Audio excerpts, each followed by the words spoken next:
Shalom sobat terkasih di dalam nama Tuhan Yesus Kristus. Berjumpa kembali dengan saya di channel ini teman-teman. Terima kasih untuk selalu setia mendukung perkembangan channel ini dengan cara subscribe, like, komen, dan share. Tuhan memberkati kita. Sobat yang terkasih, selamat merayakan Idul Fitri. Semoga nilai-nilai dan fitrah itu boleh terjadi bagi kita semua, bagi teman-teman khususnya. Teman-teman yang dikasih oleh Tuhan, kembali kita akan menayangkan satu diskusi, debat yang akan menggugah hati kita. Jangan baperan ya, jangan suka melabrak, melapor gitu ya. Kalau memang data-data yang dipertanyakan itu merupakan data-data yang begitu baru kalian dengar, maka carilah data-data tandingan untuk melawan argumentasi tersebut. Nah teman-teman, mari kita lihat. Mereka akan terus disadarkan akan kebenaran. Ini dia videonya teman-teman. Mari kita simak. Ya, silakan. Ayo diskusi dengan baik ya, Via. Oke. Ya, sebelumnya salam toleransi. Emang ada toleransi dalam agama Islam? Ada. Loh, ayat At-Taubah surat At-Taubah 29, perangilah orang-orang yang tidak beriman kepada Allah. Kak, bentar. Aku mau Menurut hadis, jangan kamu memberi salam kepada Yahudi dan Nasrani. Kalau kamu ketemu dengan mereka di jalan, persempitlah jalan mereka, desaklah mereka ke jalan yang sempit. Nggak ada, agama Islam nggak pernah mengajarkan. Mau saya tunjukkan, Kak Vi? Mau saya tunjukkan? Kak baca Al-Quran ya? Saya 13 tahun lamanya membaca Al-Quran. Saya habiskan waktu saya dedikasikan 13 tahun lamanya mendalami agama Islam. Jadi saya tahu betul agama Islam itu apa. Bentar Kak, aku nggak mau berdebat. Sebelumnya ini kan di sini diskusi agama. Stop menuhankan Muhammad, ya kan? Betul. Nah, sebelumnya saya mau bilang Kak, bahwa kita umat Islam tidak menuhankan Muhammad, melainkan Muhammad itu adalah nabi yang diutus Allah untuk menyampaikan kebenaran. Selanjutnya, sebelumnya juga kan Nabi Isa juga sebagai nabi menurut agama saya. Begitu, jadi kita tidak menuhankan Muhammad. Oke, baik. Kalau saya lihat sih dari Kak Vi masih muda, saya rasa mungkin masih mahasiswi. Saya rasa bahasa-bahasanya haruslah bahasa-bahasa akademis di universitas. Begini, sebelum kita simpulkan apakah seseorang itu menuhankan, maka di universitas biasanya kita harus bicara dulu tentang definisi menuhankan. Saya kasih satu contoh di dalam dunia nyata. Sebelum hakim menentukan apakah Anda itu melakukan penadahan atau tidak, maka kita harus bicara dulu definisi penadahan. Apakah yang dimaksud dengan penadahan? Penadahan adalah suatu aktivitas menerima, menyimpan suatu barang yang patut diduga itu adalah hasil daripada kejahatan. Makanya banyak emak-emak nggak tahu. Ditawarin motor, harga 1 juta dibeli. Besok dijemput polisi, dia bilang saya nggak menadah. Di giliran ditanya menadah itu apa, bingung emak-emak. Nah, saya tidak mau itu terjadi dengan Kak Vi di sini. Buru-buru mengatakan tidak menuhankan Muhammad, tetapi tidak tahu apa definisi menuhankan. Nah, makanya saya pengen ngajak dulu Kak Vi di sini untuk bicara secara akademis, ya. Saya tanya, apa pengertian mempertuhan atau menuhankan? Silakan. Ya, mengikuti ajarannya. Mengikuti ajarannya. Apakah Anda mengikuti ajaran Muhammad? Iya. Berarti Anda mempertuhan? Enggak. Loh, tadi katanya mempertuhan adalah mengikuti ajarannya. Apakah Anda mengikuti Muhammad? Anda jawab, iya. Berarti Anda mempertuhan dong, sesuai dengan definisimu. Bukan mempertuhan Muhammad. Jadi gini Kak, kan Nabi Muhammad menyampaikan apa yang diturunkan Allah melalui Al-Quran. Begitu. Muhammad menyampaikan apa yang difirmankan Allah. Jadi pada dasarnya atau pada hakikatnya umat muslim sesungguhnya tidak mentaati Muhammad, tetapi mentaati apa yang disampaikan Allah melalui lisan Muhammad. Begitu? Bagaimana Kak? Saya ulang ya, gini, atau kita kasih saja ayat, satu contoh ayat mempertuhan gimana? Nanti berangkat dari situ kita akan definisikan apa itu mempertuhan. Oke? Baik. Nih ya, di dalam Quran surat Al-Jathiyah nomor yang ke-23. Kalau Kak Vi mau cek silahkan dicek ya. Surat Al-Jathiyah nomor atau surat yang ke-45 nomor yang ke-23 ya. Di sini ada kata-kata mempertuhan. Baik. Maka pernahkah kamu melihat orang yang menjadikan hawa nafsunya sebagai Tuhannya? Berangkat dari sini, kita akan definisikan apa itu mempertuhan hawa nafsu. Apakah mempertuhan hawa nafsu itu artinya mengikuti ajaran hawa nafsu? Apakah mempertuhan hawa nafsu itu artinya menganggap hawa nafsu sang pencipta? Nah, saya mau kasih dulu definisi mempertuhan hawa nafsu. Mempertuhan hawa nafsu artinya membuat diri kita takluk, tunduk, dikendalikan, dikuasai oleh hawa nafsu itu. Setuju? Itu surah apa, Kak? Surat Al-Jathiyah atau surat yang ke-45, silakan dicek. Kalau ada Quran di situ. Ya, aku boleh tanya nggak, Kak? Apa itu? Kakak beli Al-Qur'annya di mana? Kalau di sini namanya di sini itu Amazon. Tapi saya di sini itu tidak punya Quran bahasa Indonesia. Cuman ada Quran? Di sini kalau saya buka Quran sih di Quran di aplikasi. Kalau bisa, kan kakak memperdalam agama Islam kan tadi. Kalau bisa kakaknya beli Al-Quran yang ada terjemahannya. Ya, ini terjemahan justru yang saya baca. Ya, banyak Al-Quran di luar sana yang isinya tidak sama dengan apa yang sebenarnya. Oke, maukah, berkenankah Kak Vi untuk menjelaskan mana atau terjemahan mana yang benar? Silahkan dibuka. Saya nggak bisa pegang Al-Quran, Kak. Oke, kalau seperti itu nanti kita bisa bicarakan itu lebih lanjut. Makanya kita bicarakan apa yang sudah ada saja di sini ya. Ayat ini berbunyi, terjemahan silakan nanti dicek ya. Kalau terjemahan saya salah, silakan ini. Ini saya buka di tafsirweb.com. Ya, di sini dikatakan, maka pernahkah kamu melihat orang yang menjadikan hawa nafsunya sebagai Tuhannya? Silakan Quran surat Al-Jathiyah nomor 23. Mungkin saya tampilkan sebentar di sini, saya tampilkan sejenak ya. Nih ya. Saya tampilkan biar kita tidak dibilang fitnah, sedikit sebentar, saya tampilkan sebentar saja. Nih ya. Kelihatan di sini? Di dalam artinya ini, nih. Maka pernahkah kamu melihat orang yang menjadikan hawa nafsunya sebagai Tuhannya? Betul nggak? Terus? Nah, jadi berangkat dari sini ternyata ada juga orang yang mempertuhan hawa nafsu, betul? Betul? Ya, terus? Nah, makanya tadi saya bilang, makanya saya balikan lagi kamera saya sebentar. Saya balikan lagi kamera saya.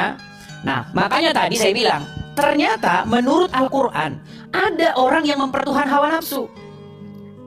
Ada orang yang mempertuhan yang selain daripada Allah. Ada orang bahkan di dalam surat At-Taubah ayat yang ke-31, ada orang yang mempertuhan para ulama. Nah makanya sebelum menjawab apakah orang Islam mempertuhan Muhammad, kita harus bicara dulu mempertuhan itu apa sih? Nah ternyata mempertuhan adalah suatu perbuatan bagaimana diri kita menaklukkan diri kepadanya. Itu yang dimaksud mempertuhan. Ketika kita melakukan keinginan-keinginan syaitan, melakukan kehendak-kehendak syaitan, menaklukkan diri kita kepada syaitan, maka menurut bahasa Al-Quran itu namanya mempertuhan syaitan. Setuju? Enggak. Tidak setuju. Baik, kalau gitu silakan. Kalau tidak setuju, berikan definisi mempertuhan hawa nafsu. Silakan. Diberikan kesempatan. Silakan. Apa itu mempertuhan hawa nafsu? Ada penjelasannya. Silakan. Cuman kalau saya jelaskan, apa ya? Yang intinya itu ada penjelasannya. Nanti saya balik lagi. Baik. Ya. Tapi sebelum balik begini Kak Vi, ada pesan sama Kak Vi begini. Di dalam Al-Quran ataupun di dalam hadis disebutkan bahwa wanita itu akalnya separuh. Ini Muhammad yang ngomong, tolong jangan berkecil hati. Menurut hadis, akal wanita itu separuh. Bahkan kebanyakan dari mereka itu adalah penghuni neraka. Iya. Betul kan? Jadi ketika bahkan di dalam agama Islam, wanita itu kalau sendirian itu tidak bisa jadi saksi. Kesaksian dua orang wanita itu setara dengan satu laki-laki. Makanya disebutkan akal mereka tidak sempurna. Gimana? Ya nanti saya balik lagi ya Kak. Baik, saya tunggu. Soalnya kalau langsung ngomong itu terkadang saya belibet. Oke, baik, nggak masalah. Terima kasih Jadi sudah saya mampir ke sini. nulis dulu secara rinci terus balik lagi. Baik, suatu saat nanti kalau kamu sudah ada, silakan ajukan permintaan lagi. Saya kasih VVIP untuk naik ke sini. Saya kasih langsung naik di antrian pertama. Oke? Terima kasih, Vi. Terima kasih. Selamat sore. Ya, itulah ya teman-teman ya. Kadang-kadang banyak orang itu keburu-buru gitu loh, keburu-buru. Saya tidak seperti mama kan saya sudah bilang itu umpama itu. Ada emak-emak ya kan, bu beli motor bu, ini bu ada murah. 1 juta aja, 1 juta namanya mama kan. Atau kan mama gimana kan? Begitulah kira-kira ya. Nah lalu tiba-tiba besok datang polisi. Tok tok tok, bu, tok tok, buka pintu bu. Ada apa pak? Ada apa pak? Ada apa saya nggak tahu? Ada apa? Bu, Anda melakukan penadahan. Saya tidak menadah. Ya, saya nggak menadah. Ditanya, Bu, apakah menadah itu? Menadah itu apa ya, Pak? Ya, jangan begitu. Jangan buru-buru bilang, kami tidak mempertuhan Muhammad. Ditanya mempertuhan apa? Kan tidak tahu. Gitu loh. Jadi jangan begitu ya, teman-teman ya. Jadi apalagi kita ini kalau bicara hal-hal yang akademis itu sebelum kita menyimpulkan sesuatu kita bicara dulu definisinya, begitu loh ya, seperti itu. Ya, kita kasih naik ada Lotiang Kaliang. Oke, Lotiang Kaliang. Moga muslim yang cerdas ya. Ya, silakan Lotiang Kaliang. Silakan nyalakan kamera Anda.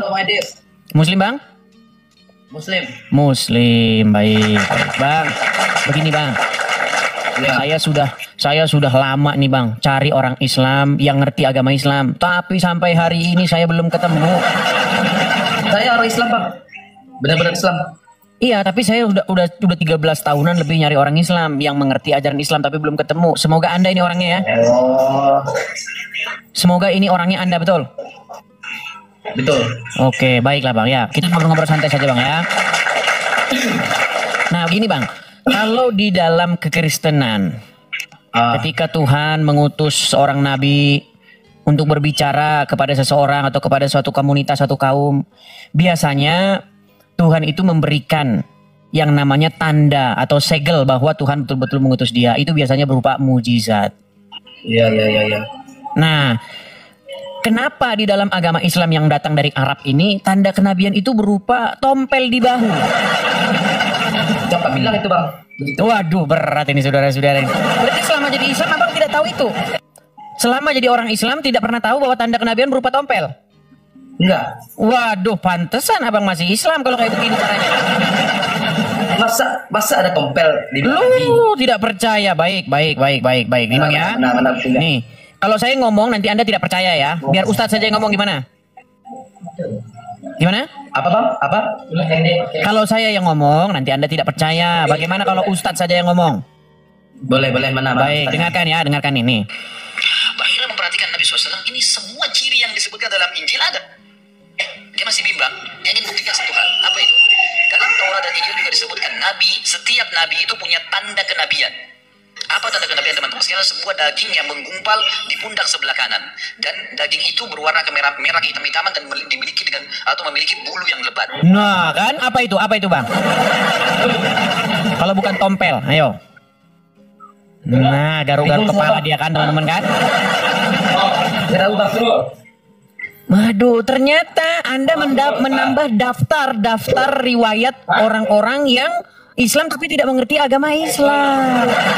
Tadi padahal saya sudah bilang Bang sama Anda, tolong ya, semoga Anda ini adalah satu orang yang mengerti agama Islam. Tapi ternyata saudara-saudara sama saja.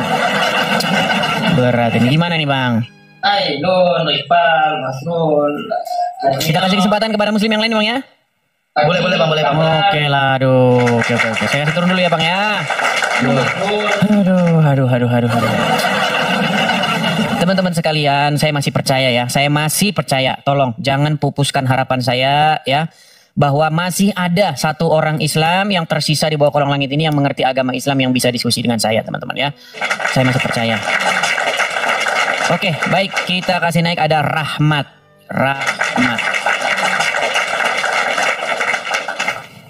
Iya, halo, selamat malam Rahmat.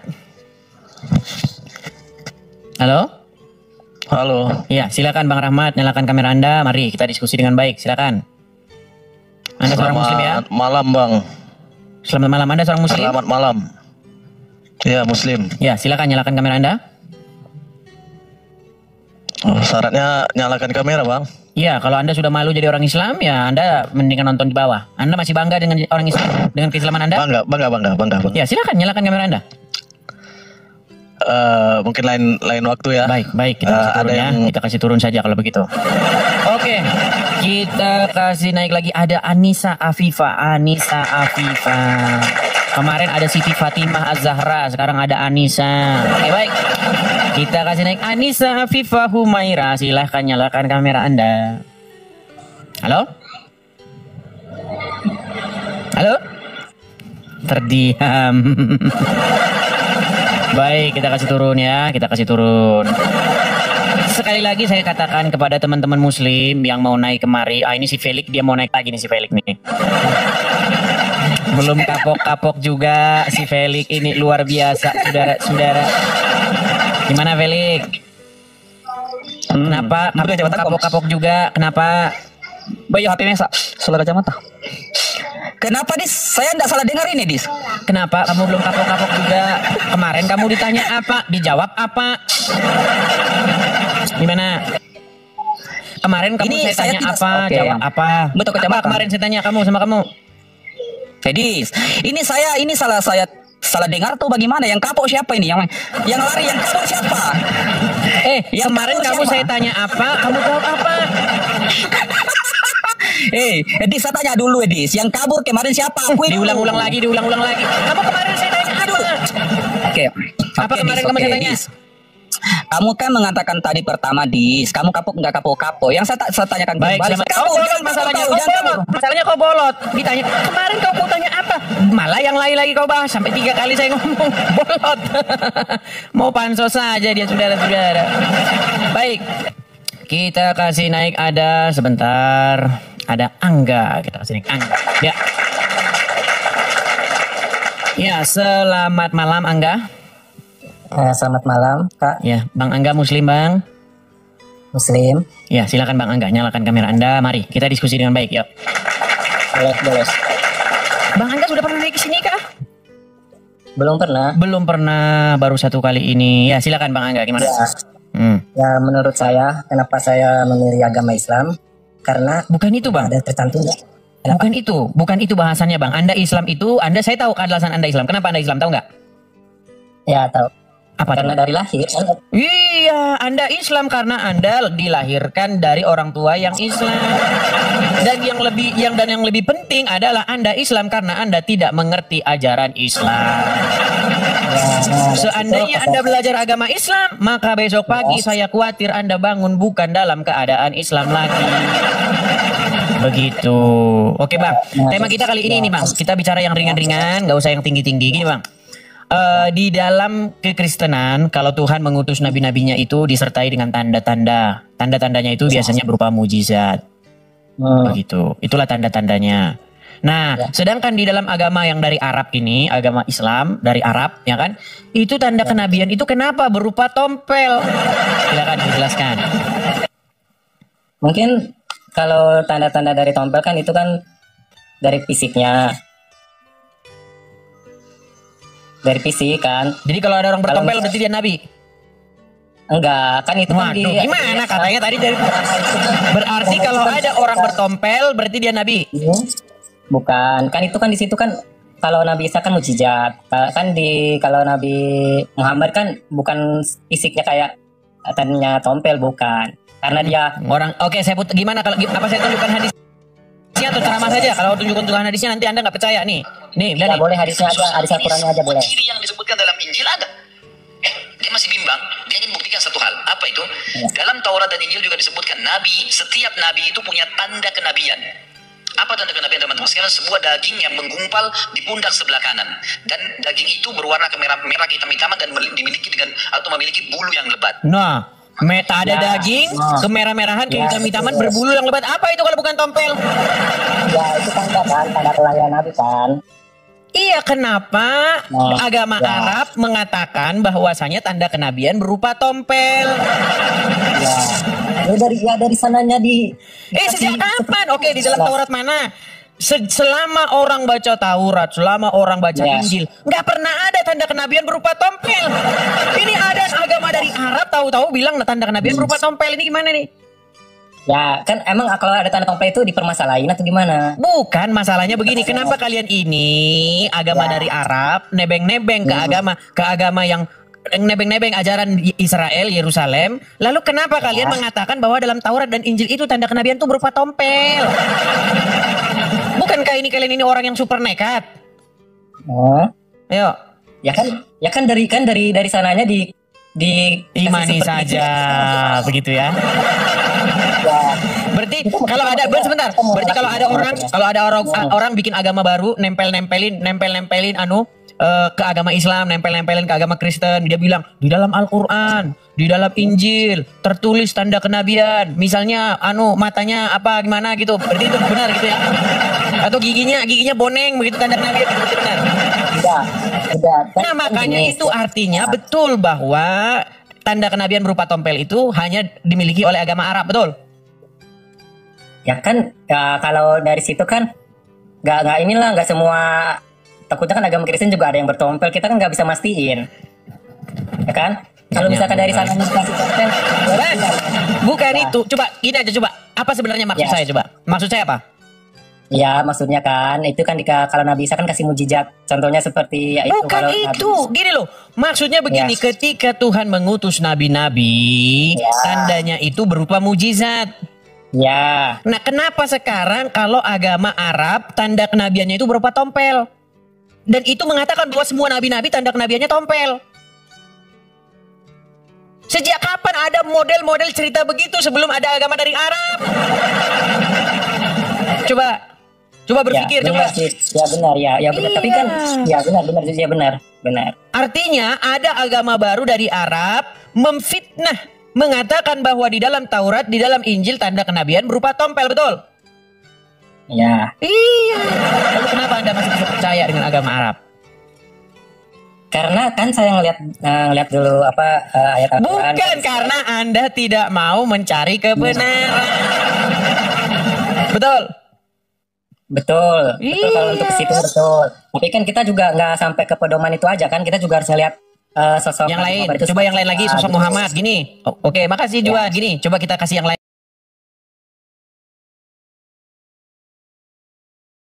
Contoh yang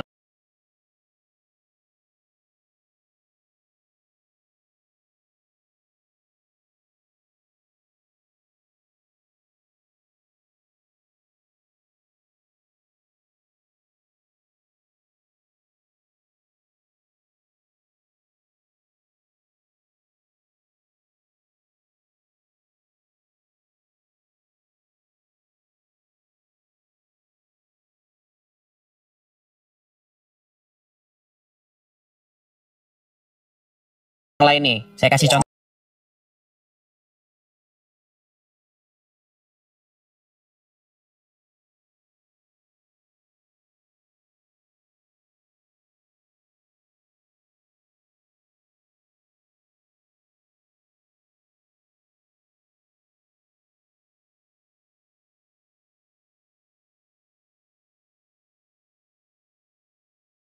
Anda. Boleh. Muhammad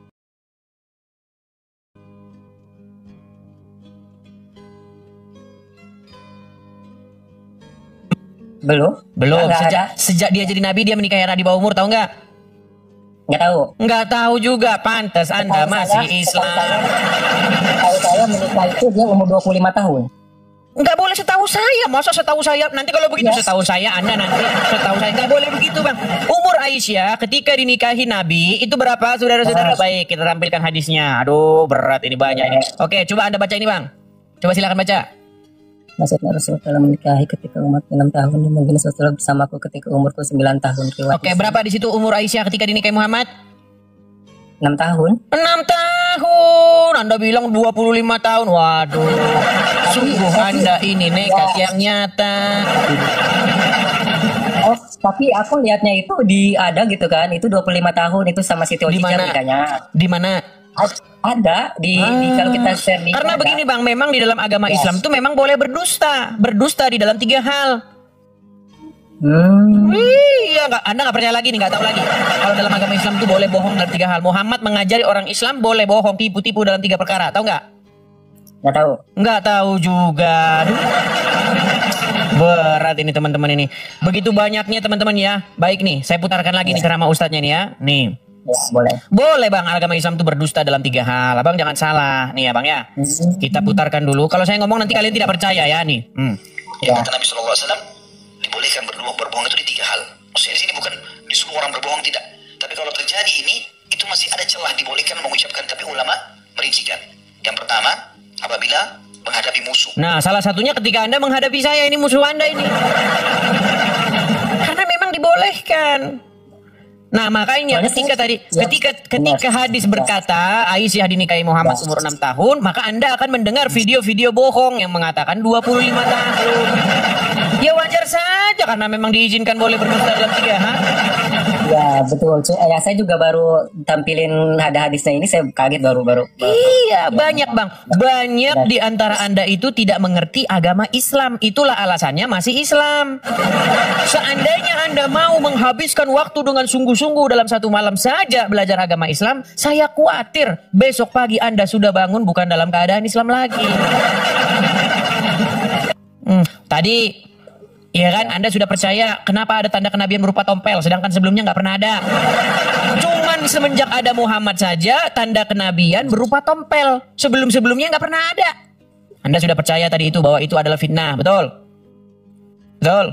Kemudian yang kedua, yang kedua, Anda sudah percaya bahwasanya umur Aisyah ketika dinikahi Muhammad umur 6 tahun, betul? Ya itu kan ada di situ ya saya. Iya, ini saya tampilkan di hadisnya. Saya tampilkan hadisnya. Terus yang ketiga, Anda sudah percaya Muhammad mengajari kalian boleh berdusta dalam 3 hal, betul?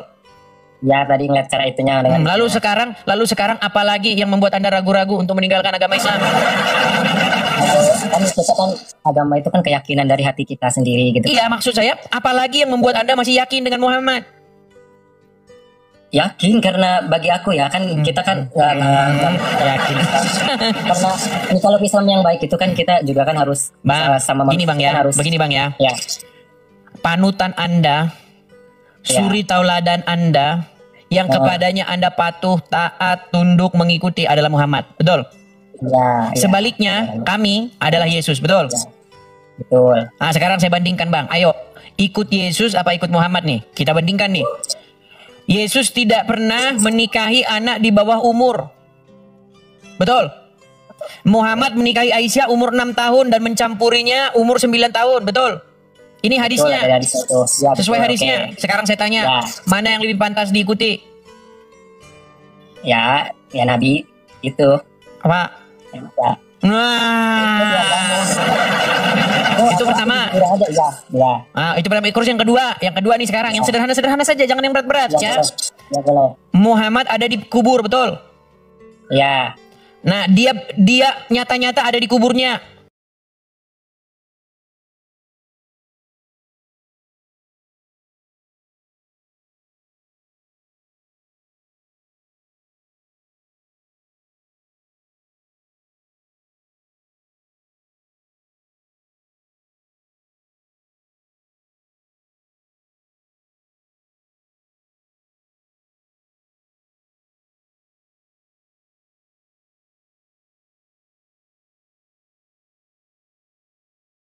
Yesus naik ke surga. Nah, sekarang mana yang lebih pantas diikuti? Yang ada di kuburan atau yang naik ke surga? Naik ke surga.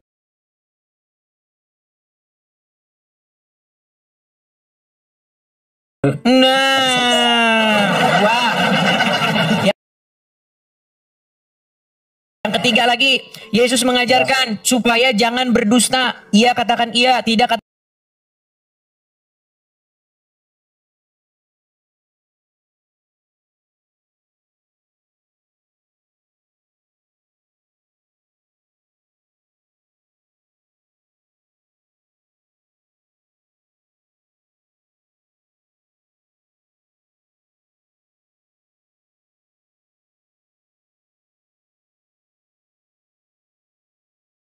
tidak, bahwa bahkan Yesus katakan setan atau iblis itulah bapak segala dusta. Sedangkan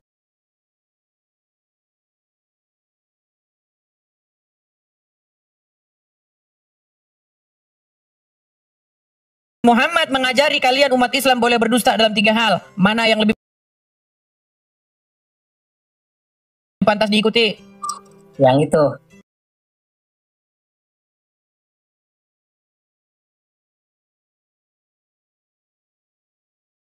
Yang nggak boleh berdusta. Hah?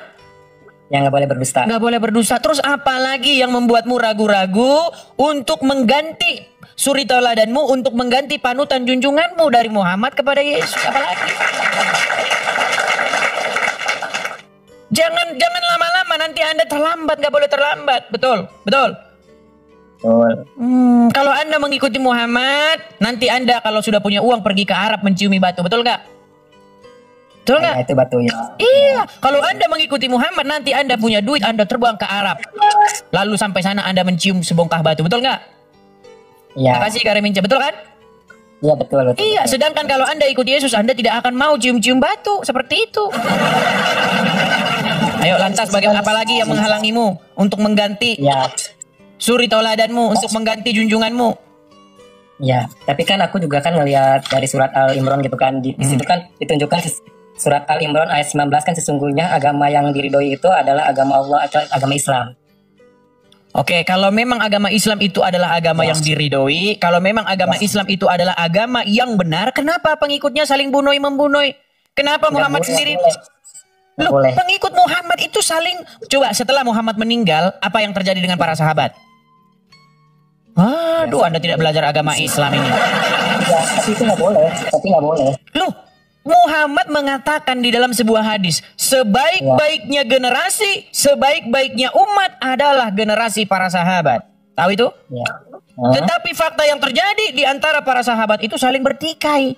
Terjadi perang Siffin. Tahu perang Siffin? Perang antara Muawiyah dan kelompok Ali, menantunya Muhammad. Terjadi juga perang Jamal, perang antara Aisyah, istrinya Muhammad, dengan Ali, menantunya Muhammad. Apalagi, terus terjadi juga perang Karbala, bahkan di situ cucu Muhammad dibantainya. Tahu? Waduh, tidak tahu, saudara. Makanya kan dari situ aja, mungkin itu dia nggak, mungkin dari situ aja kan udah beda gitu. Katanya para sahabat dijamin masuk surga. Tapi Anda salah-salahkan mereka berperang satu sama lain, gimana? Nggak baik, itu nggak boleh. Bukan masalah boleh tidak boleh. Muhammad membenarkan bahwa mereka itu adalah generasi terbaik. Ya. Tetapi nyatanya mereka saling bertikai, saling berkonflik, saling membunuh di dalam peperangan. Nah makanya statement Anda bahwa Islam itu rahmatan lil alamin itu dipertanyakan. Kalau memang Islam rahmatan lil alamin, kenapa Muhammad sendiri mengatakan, aku diperintahkan untuk memerangi manusia, tahu itu? Iya. Tahu? Ya, memerangi manusia yang kafir. Aku diperintahkan untuk memerangi manusia sampai mereka mengucapkan tiada Tuhan selain Allah. Jika mereka mengucapkan itu, maka terpeliharalah harta dan darah mereka dariku. Tahu itu? Ya. Di mana rahmatan lil alaminnya? Katanya apa itu? La ikraha fiddin. Tahu nggak apa artinya?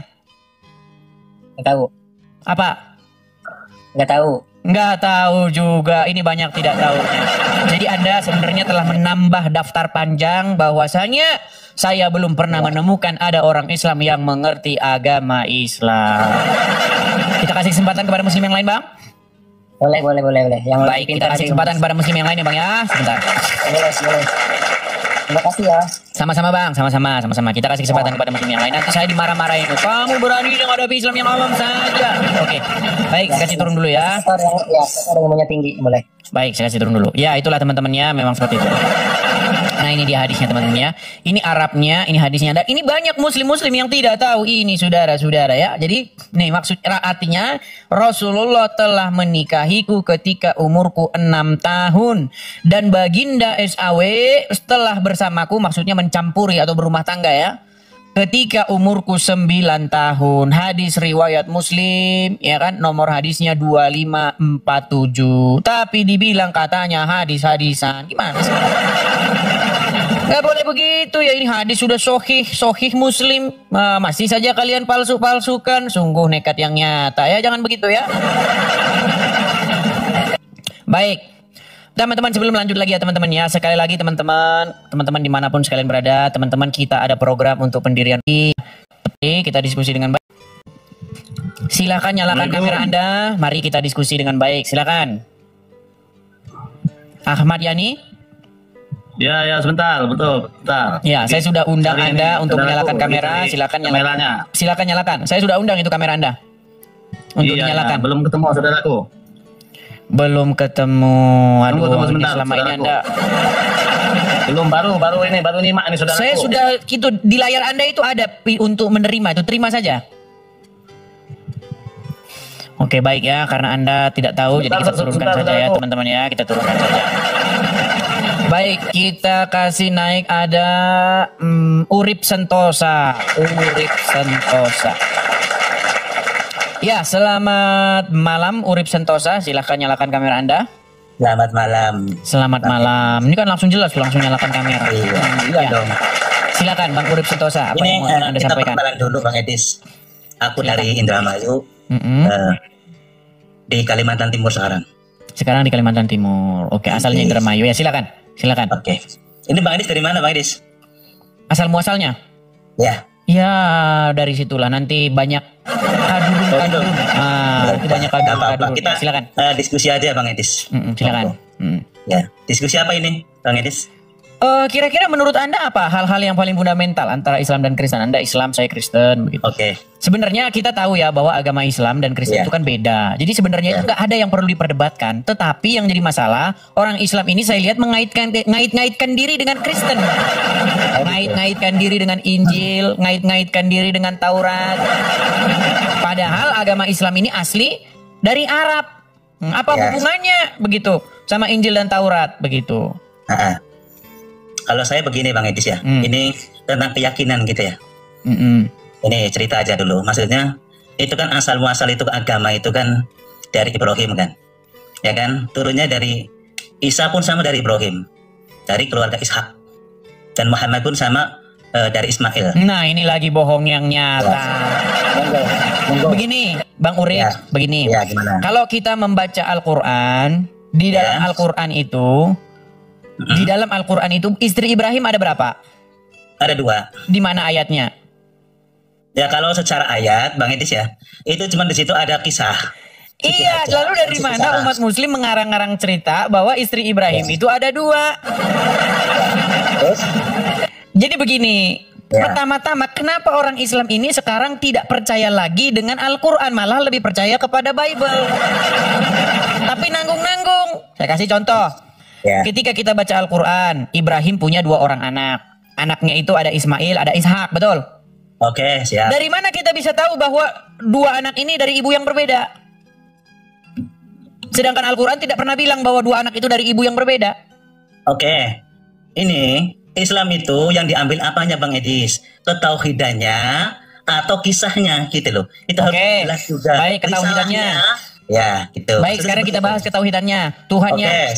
Oke, betulkah Tuhannya orang Islam itu adalah Tuhan yang disembah oleh orang-orang Quraisy? Tuhannya Islam disembah orang-orang Quraisy. Tuhannya Muhammad itu adalah Tuhan yang disembah sebelumnya oleh pagan Quraisy, betul tidak? Nah, orang Quraisy itu yang membawa Muhammad, ya kan? Muhammad sebelum ke situ Pak Urip, gini loh. Ya. Sebelum Muhammad jadi nabi, nggak usah jadi nabi lah, sebelum dia lahir.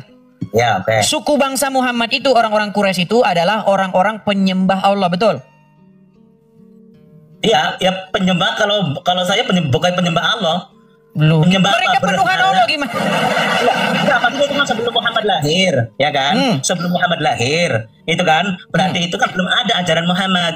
Yang ada ajaran Ibrahim. Bang. Oke, baik, saya tampilkan dulu gambarnya ya. Saya tampilkan dulu gambarnya. Ini berat ini saudara-saudara. Baik, gini. Anda tahu ini tempat apa? Itu Ka'bah. Oke, ini apa? Itu Hajar Aswad. Oke. Terus tempat ini sudah ada belum sebelum Muhammad lahir? Nah, itu kalau menurut sejarah itu udah ada bangunan. Sudah itu, ada. Oke. Ya, tempat ini digunakan untuk apa? Itu untuk berputar-putarnya kalau bahasanya itu tawaf lah, seperti itu. Tawafnya orang-orang penyembah berhala, betul? Iya, penyembah berhala. Oke, mereka menyembah apa di sini? Ya itu Ka'bah, menyembah Ka'bah. Menyembah Allah juga, betul? Bukan Allah. Nah, Allah itu mau saya tunjukkan, mau saya tunjukkan nanti ayatnya. Bagaimana kalau saya tunjukkan ayatnya? Saya akan tunjukkan ayatnya bahwa orang-orang Quraisy, orang-orang penyembah berhala itu percaya bahwa Allah itu adalah sang pencipta. Ya. Baik, ini saya tunjukkan ayatnya. Misalnya,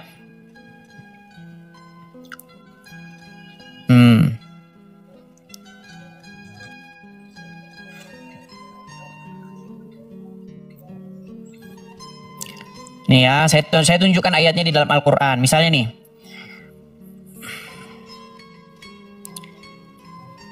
saya akan tunjukkan ayatnya. Misalnya surat Az-Zukhruf ayat yang ke-87. Oke.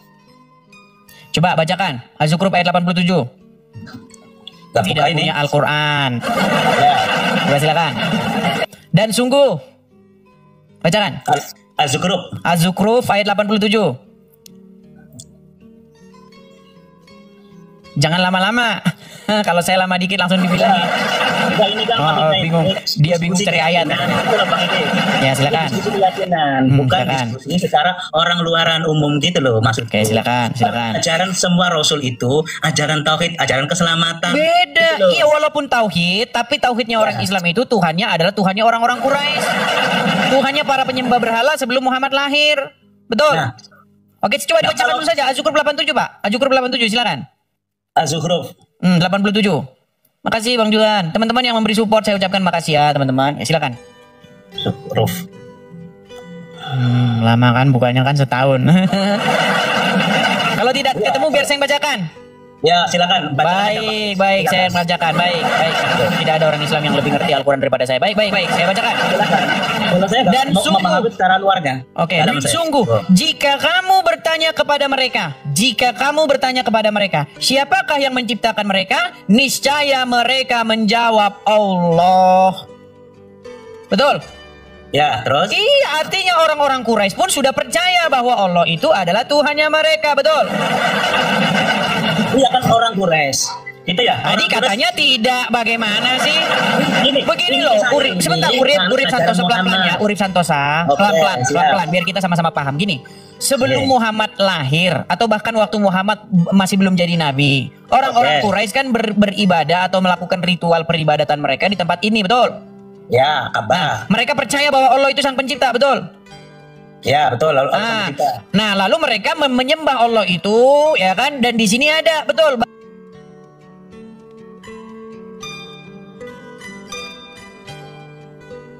Orang Quraisy menyembah apa yang menyembah di sini di Ka'bah ini. Jadi justru agama Islam itu adalah agama yang Tuhannya mereka itu adalah Tuhannya orang-orang Quraisy juga. Nah, yang jadi masalah kenapa Tuhan Anda itu Anda klaim sebagai Tuhannya nabi-nabi di Israel? Gini ya. Ini dari sudut pandang dulu Mas Edis. Mereka itu menyembah Lata, Uzza dan Manat. Oke? Iya, anak-anaknya Allah. Allah kan punya anak. Namanya Lata, Uzza dan Manat. Nah, ini makna dari Allah dulu apa gitu loh Bang Edis. Harus jelas dulu. Allah itu Tuhannya orang-orang Quraisy sebelum Muhammad lahir, betul? Iya. Tapi ada maksudnya gitu loh Bang Edis. Terserah maksudnya apa. Begini loh, Pak Urip, gini loh. Terserah mau maksudnya apa dan lain sebagainya. Maksudnya begini, kenapa Tuhannya orang Quraisy itu Anda klaim, Anda ceritakan sedemikian rupa bahwa itu adalah Tuhannya nabi-nabi di tengah-tengah orang Israel. Itu maksud saya, yang nggak boleh begitu. Tuhannya bikin Tuhan sendiri. Jangan Anda fitnahkan bahwa Tuhan yang disembah Muhammad itu adalah Tuhan yang disembah para nabi di Taurat maupun Injil. Di dalam Injil maupun Taurat tidak kenal yang namanya Allah. Ini loh maksud saya itu seperti itu, Pak Urip. Jadi biar kita itu menjalankan agama masing-masing. Betul. Jadi begini ya Bang Edis, itu nama Allah itu kan Al-Ilah. Al itu satu, Ilah itu Tuhan. Yang dimaksud Allah itu Iqra bismi rabbikal ladzi khalaq. Nah, siapakah yang menciptakan diri kita? Ya penciptaku dan pemeliharaku itu. Iya, di dalam agama Kristen pun ada konsep seperti itu, tapi yang menciptakan bukan Allah. Iya, ya boleh sampean menamakan itu Yesus kah? Itu hak sampean, boleh. Enggak boleh, gini loh. Allah dengan Allah itu dengan Tuhan yang dalam Bible beda, ajarannya beda. Contoh, saya kasih contohnya. Di dalam ajaran Bible, Tuhan di dalam Bible itu tidak ada nanti setelah surga itu nanti kehidupan yang akan datang maka akan nanti ada pesta STX. Nah, sedangkan di dalam agama Anda, Tuhan Anda nanti menjanjikan pesta itu, betul? Enggak pernah. Enggak betul katanya lo. Seperti itu, surga itu kalau orang yang mendalami Quran secara dalam. Itu coba ada 3 begini Bang Edis. Oke ya, cerita ya. Ini keyakinan saya gitu loh ya. Ini boleh sampai menerima apa enggak silakan. Al-Quran itu ada tersurat, tersirat dan tersurut. Mana ayatnya? Ayatnya mana? Nah, ayatnya mana? Ayat Quran itu semua bahasa sanepan. Ada dalilnya. Terima kasih teman-teman yang kasih giftnya. Gini loh. Gini, ketika Anda mengatakan Al-Quran itu tersurat, tersurut, ayatnya mana?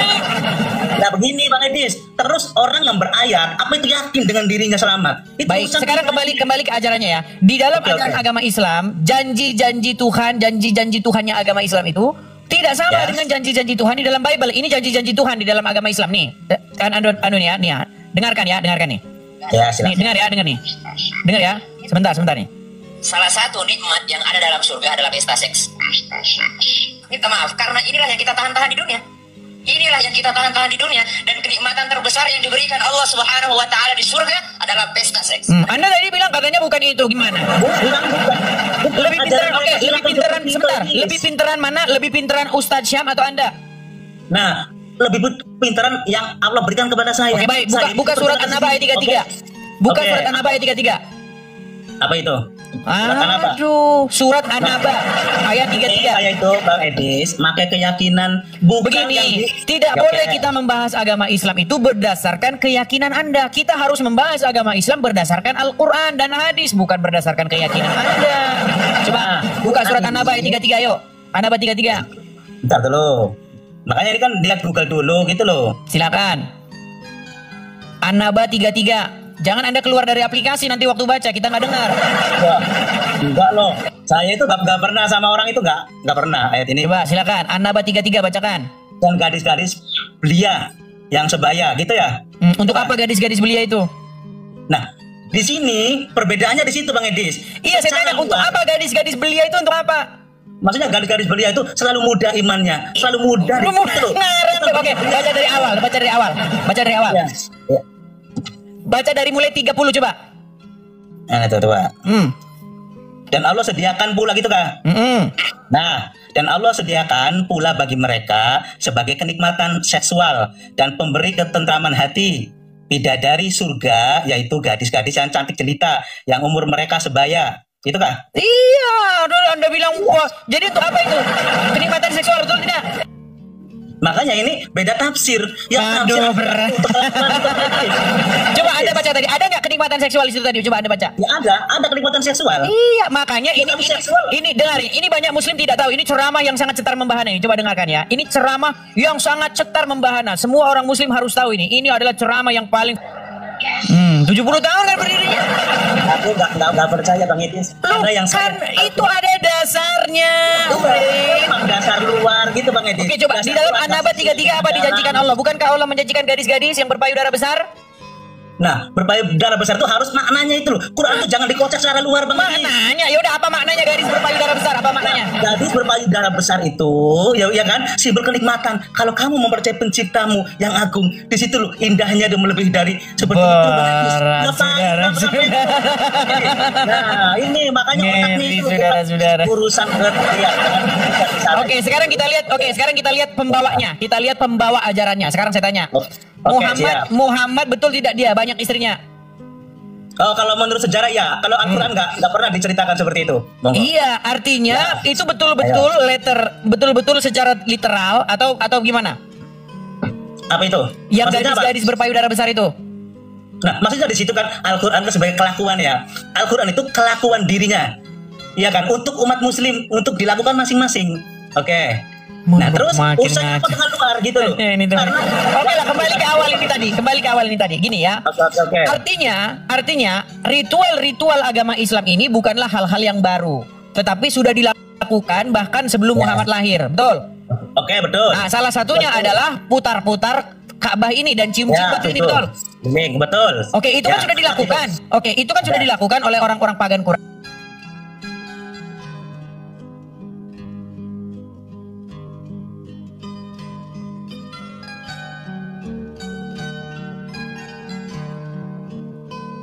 Belumnya saja apa? Bukankah ini fitnah yang nyata? Nah, ini perlu saya Bang Edis ya. Gimana? Adat itu berbeda dengan urusan tauhid. Karena Rasulullah Quran itu urusan tauhid, urusan jiwanya itu loh kepada pencipta. Gitu loh. Itu suatu adat yang itu milata Ibrahim. Dari Ibrahim itu loh. Sejak kapan Ibrahim ke Mekah? Tidak menapaktilasi. Oke, kalau ada di dalam Al-Quran Ibrahim ke Mekah, saya terjun dari Monas. Silakan. Itu bukan Mekah, Bakah. Lah, terus kenapa sekarang kalian fitnah tempat ini adalah tempat yang didirikan Ibrahim? Itu para pemikir. Berarti sebenarnya Ibrahim tidak pernah ke sini. Bukan, itu di Bakah. Maksudnya di Bakah itu apa? Tempat yang suci di dalam kolbu manusia itu loh, Bakah. Jadi Ibrahim pergi ke kolbu manusia? Bukan seperti itu. Waduh, tambah parah lagi. Bang, saya tanya kepada Anda, menurut Al-Quran, Ibrahim pergi ke Mekah atau tidak? Nah, kalau menurut kisah itu kan punya 2 istri ya. Nah, yang satu Gimana di Quran Ibrahim punya 2 istri, Pak Urip? Di dalam Al-Quran tidak pernah Ibrahim disebutkan punya 2 istri. Kalau ada, kalian bisa tunjuk ayatnya. Saya lompat dari Monas. Di mana? Terus ada kisah-kisah anaknya itu Ismail, Ishak. Kalau punya 2 orang anak, Ibrahim itu disebutkan dalam Quran punya 2 orang anak, Ishak dan Ismail. Ya, siap. Nah, tapi tidak ada disebutkan bahwa 2 anak ini ibunya beda, nggak ada. Oh, kalau menurut jenengan, tapi ibunya sama gitu, Siti Sarah gitu. Loh, menurut Bible, ibu dari Ismail adalah Hagar. Ibu dari Ishak adalah Sarah. Tapi itu dalam Bible, dalam Quran nggak ada kayak begitu. Makanya saya bilang kalian ini kenapa justru percaya Bible, tidak percaya Al-Quran. Al-Quran saja nggak bilang ibunya beda. Di Quran mana bahwa bilang ibunya itu berbeda? Nggak ada. Di Quran mana Ibrahim pernah ke Mekah? Kalau ada Ibrahim pernah ke Mekah di dalam Quran, saya terjun dari Monas. Ayo, di Quran mana? Iya kan, kalau di Quran nggak ada, Bang Edi. Iya, nggak ada. Lalu kenapa kalian fitnah bahwa tempat ini adalah tempat yang didirikan oleh Ibrahim? Siapa yang memfitnah gitu loh? Oke, sekarang tempat ini didirikan oleh siapa? Oke, tempat ini didirikan oleh siapa? Ya itu kan yang membangun Ibrahim sama Ismail. Oke. Ya. Di dalam Al-Quran disebutkan bahwa Ibrahim membangun Baitullah. Betul? Oke, ya. Baitullah itu ada di mana? Menurut Al-Quran Baitullah ada di mana?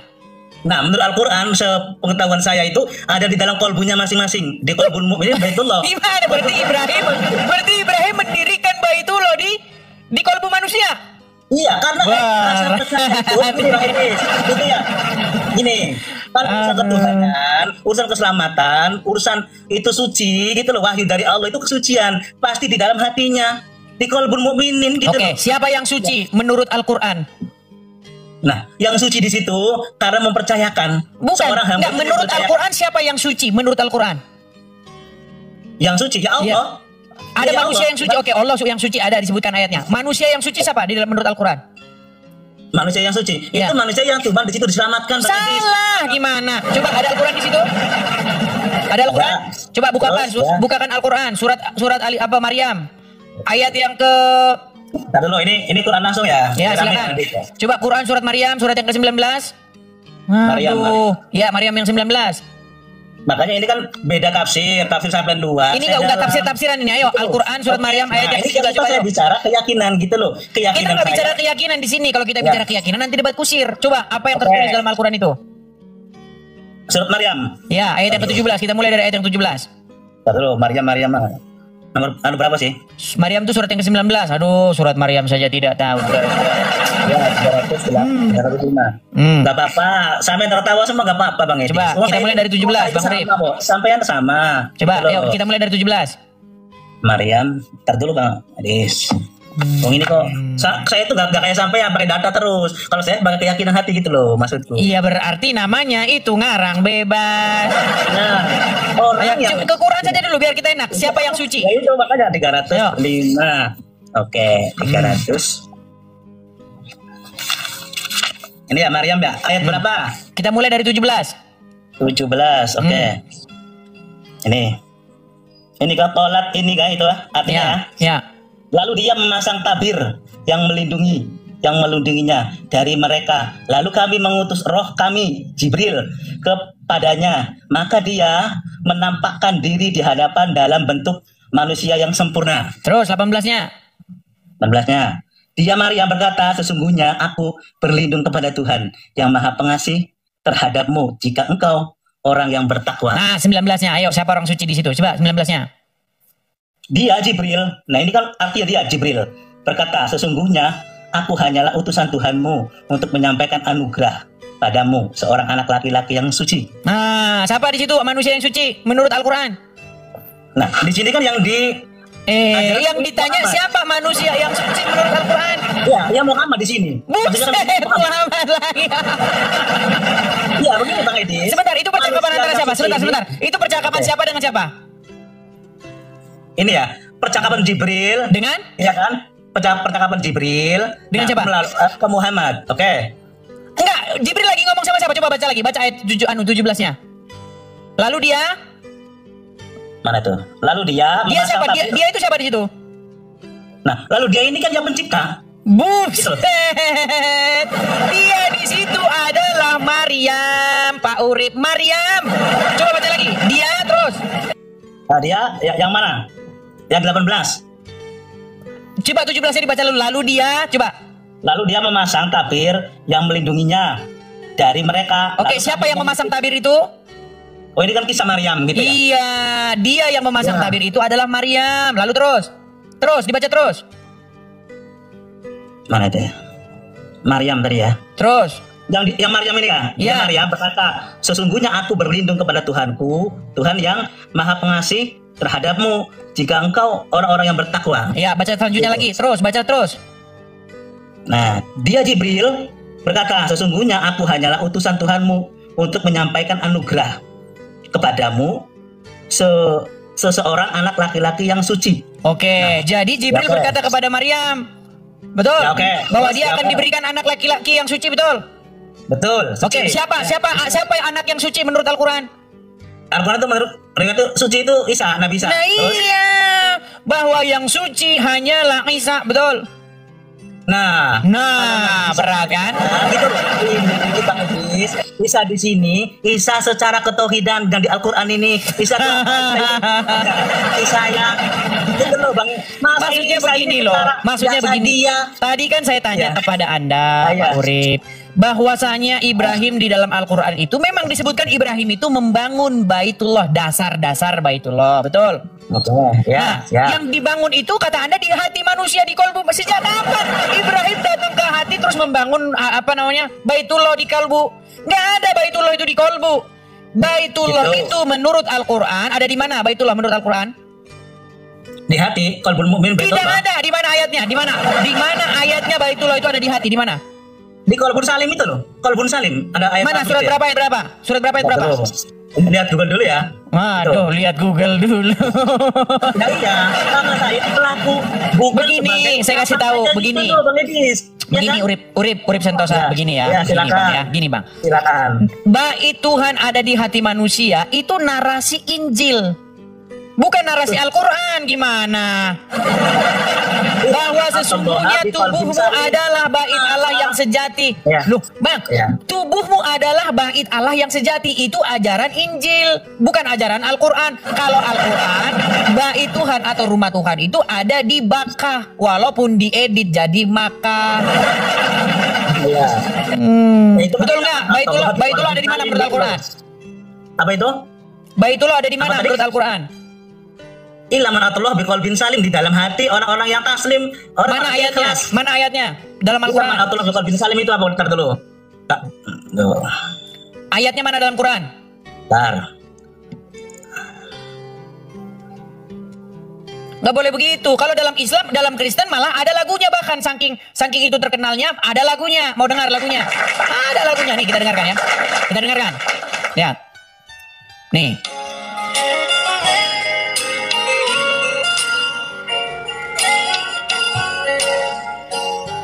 Ya dengarkan lagunya ya. Ini ada lagunya khusus nih, lihat nih. Ya silakan.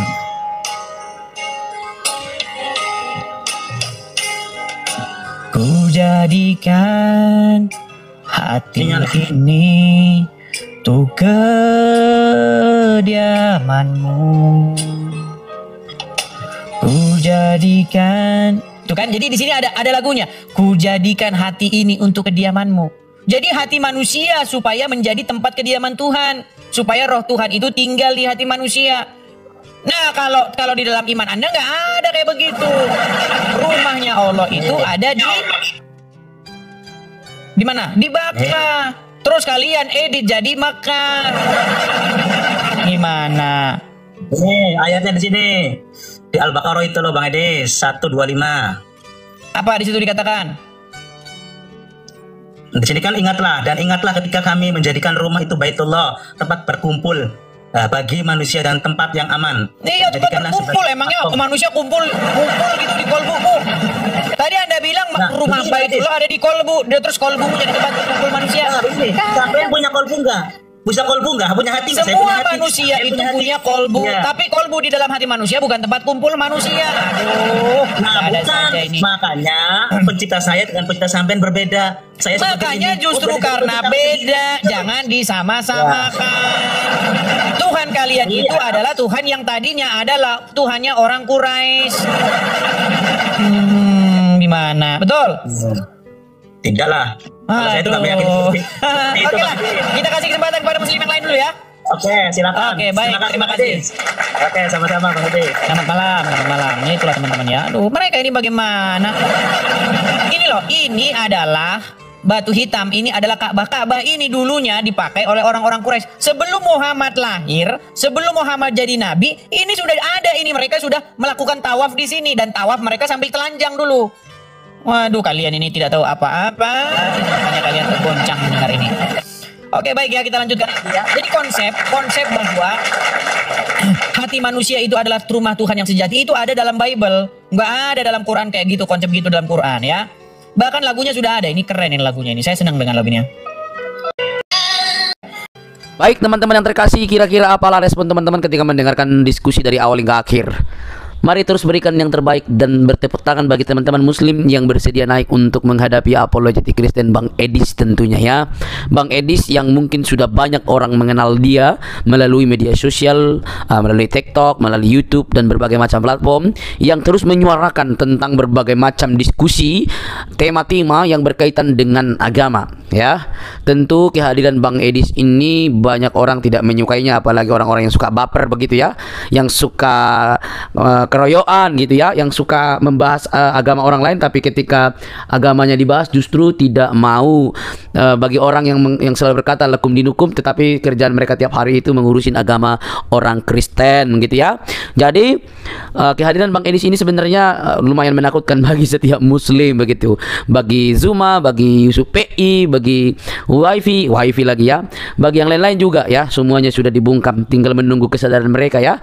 Karena perhatikanlah teman-teman, pekerjaan mereka tiap hari itu membahas Alkitab begitu ya, membahas Alkitab. Saya justru heran juga sih sebenarnya, kenapa orang-orang ini tidak membahas Al-Quran mereka gitu, tidak membahas hadis mereka atau keimanan mereka gitu. Tapi setiap hari kerjaan mereka itu membahas Alkitab lah, membuat tema-tema dari Alkitab lah. Yang tidak mereka sadari adalah justru mereka yang membawa isi Alkitab itu kepada tausiah atau ceramah-ceramah mereka gitu ya. Tetapi anehnya mereka justru ya itu yang mereka lakukan gitu, itu yang mereka lakukan. Dan ya semoga lah melalui apa yang mereka lakukan itu banyak umat muslim yang murtad begitu ya, yang percaya kepada Yesus, tentunya Yesus yang menyelamatkan, bukan yang lain-lain begitu. Yesus yang menyelamatkan manusia dari dosa gitu. Nah teman-teman, kalau kita melihat kerjaan mereka itu kan seperti itu aja gitu, seperti itu aja. Mulai dari Ahmad Dedat, Zakir Naik, lalu timbullah apologetik gadungan gitu ya, apologet katanya ya, debater atau kristolog abal-abal begitu ya. Mereka langsung diminati oleh para muslim ya. Tapi saya bilang muslim bukan semua, karena ada banyak muslim yang waras sekali, yang masih bisa melihat dan mengcross-check setiap tausiah mereka atau ceramah-ceramah mereka ya. Nah teman-teman yang terkasih, kalau kita mendengar video barusan ya, tidak ada yang bisa menjawab sebenarnya. Mereka hanya ingin berkelit atau membuat jawaban-jawaban yang di luar jangkauan begitu ya. Di luar jangkauan. Teman-teman coba lah simak dan dengarkan. Mereka hanya ingin berputar-putar kayak Zuma lah gitu ya, mungkin besar suara gitu. mereka bergasing gitu, berputar-putar tanpa ilmu yang mereka tonjolkan. Argumentasi mereka itu memang ya tidak siap gitu. Karena pada dasarnya kan keyakinan mereka ini tidak bisa dipertanyakan, dalam arti dikoreksi, atau malah misalnya seperti orang Kristen, sesama orang Kristen misalnya gini, oh bisa saling berdebat dengan keras menunjukkan bukti-bukti begitu ya. Kalau di mereka mungkin tidak bisa seperti itu karena sudah ada fakta terjadi gitu kan, bahwa seorang guru besar dari Kairo yang mempertanyakan isi Quran justru diperlakukan yang lain-lain kan, yang pada akhirnya memutuskan untuk percaya kepada Yesus kan ya, setelah melewati berbagai macam kesulitan sampai dia masuk dalam sebuah tahanan dan lain sebagainya, sampai sakit, dan akhirnya dia menjadi percaya kepada Yesus, dan dia menjadi seorang pelayan Tuhan yang luar biasa dan membongkar, dan ada bukunya gitu ya. Nah teman-teman, melalui diskusi ini mereka tidak mengerti banyak hal gitu ya. Ya semoga tidak seperti yang disampaikan oleh Ustadz Munsir Situmorang. Apa itu? Mereka suka menghafal, mereka suka berbahasa Arab, tetapi tidak tahu isinya. Yo kasihan toh, kasihanlah masa hanya kepengen kelihatan beragamis oleh karena menghafal dalam bahasa Arab, lalu tidak tahu artinya. Ya sama aja kan seperti yang dikatakan oleh Ustadz Munsir Situmorang gitu. Nah teman-teman, semoga mereka ini bisa berbenah diri gitu ya. Apa yang ditanyakan itu bukan untuk membuat kegaduhan, tetapi untuk mengajarkan bahwa kalian itu mestinya lebih sibuk membahas Quran, hadis, mendalaminya, mempertanyakannya secara sejarah dan juga secara yang lain-lain supaya memperkuat iman kalian. Jangan kalian setiap hari pekerjaannya mengurusin iman kekristenan yang sudah final, yang sudah jelas, yang sudah sesuai dengan fakta sejarah. Itu tidak perlu dilakukan lagi. Nah, teman-teman yang terkasih, ya semoga mereka sadar ya melalui pertanyaan-pertanyaan kritis daripada Bang Edis ini ya. Satu hal yang perlu kita tegaskan dari diskusi ini teman-teman. Di saat mereka sibuk mengajarkan, membicarakan, mendiskusikan tentang iman kekristenan dengan bebas tanpa ada hambatan-hambatan begitu ya, maka tampil seorang Edis untuk mempertanyakan iman mereka. Ya alhasil pasti kebingungan lah mereka, sulitlah menjawab Bang Edis seperti itu ya. Tetapi yang perlu kita kasih tahu adalah kita hanya ingin membuktikan bahwa iman yang sejati itu adalah iman yang bisa dipertanyakan, bisa diutak-atik, dan karena dia kebenaran, karena iman yang benar, maka dia tidak mungkin bisa digeser. Kalian pasti paham ya teman-teman yang sering menonton video saya, paham maksud saya. Kalau iman itu benar, sekalipun ada yang bermaksud untuk menyimpangkan, ada maksud untuk menggeser, ada maksud untuk membuat dia menjadi palsu, itu tidak mungkin terjadi. Dan itulah yang terjadi yang diimani oleh kekristenan. Kristus itu pelaku sejarah dan hidup dalam sejarah. Dia pernah ada dalam sejarah. Maka hidupnya itu, kesaksiannya itu, saksi mata itu tidak mungkin dapat dipalsukan, sekalipun ada banyak orang yang mencoba untuk memalsukannya. Tidak akan mungkin dapat, itu jelas. Tidak mungkin dapat, karena sejarah itu tidak mungkin diubah-ubah, tidak mudah begitu ya, bahkan tidak mungkin lah gitu ya, karena itu pernah terjadi. Nah, itulah makanya kita bilang kalau iman itu dipertanyakan maka dijawab dengan tuntas. Ya memang orang meniru-niru bisa aja gitu ya, tapi tidak mungkin dapat digeser teman-teman. Oke, ya saya hanya ingin mengatakan Kristus berkata, ana huwas sirot, akulah jalan, wal haq dan kebenaran, wal hayatu dan kehidupan. Tidak ada seorang pun yang sampai kepada Allah yang esa kecuali melalui Yesus Kristus, hanya Dia. Percayalah, di dalam Dia ada kebenaran. Tidak perlu kepanasan teman-teman, tidak perlu baperan. Sampai ketemu di video selanjutnya. Salam waras. Silakan berpikir sambil minum air putih. Semoga kalian percaya kepada Tuhan Yesus yang menyelamatkan manusia dari dosa. Sampai ketemu di video selanjutnya. Salam.